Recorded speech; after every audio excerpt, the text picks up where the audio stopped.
નમસ્કાર દર્શક મિત્રો, જનઅર્પણ ન્યૂઝમાં આપનું સ્વાગત છે। વડોદરા હરિયાણાથી કારમાં મોંઘા બ્રાન્ડની દારૂની બોટલો લઈને આવતા બે આરોપીઓને પીસીબી પોલીસે ઝડપી પાડી વધુ તપાસ હાથ ધરી છે।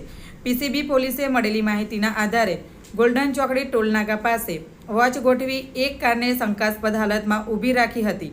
કારમાંથી હર્ષદ કુમાર ગંભીરસિંહ પરમાર રહે નારાયણનગર પરિવાર 4 રસ્તા પાસે વાઘોડિયા રોડ તથા હિતેશ ઘનશ્યામભાઈ પટેલ રહે ભગત કોલોની સુસેન સર્કલ પાસે મૂળ રહે Prem Smriti apartment R V Desai road Navapura મળી આવ્યા હતા। પોલીસે કાર ચેક કરતા પાછળની સીટના વચ્ચેના ભાગે હાથ ટેકવવાના હેન્ડલની પાછળ કાનું હતું, તેમાં હાથ નાખીને જોતા દારૂની મોંઘી બ્રાન્ડની બોટલો મળી આવી હતી। પોલીસે દારૂની 64 બોટલ કિંમત ₹1,56,000, 2 મોબાઈલ ફોન અને કાર મળી કુલ ₹3,71,000નો મુદ્દામાલ કબજે કર્યો હતો।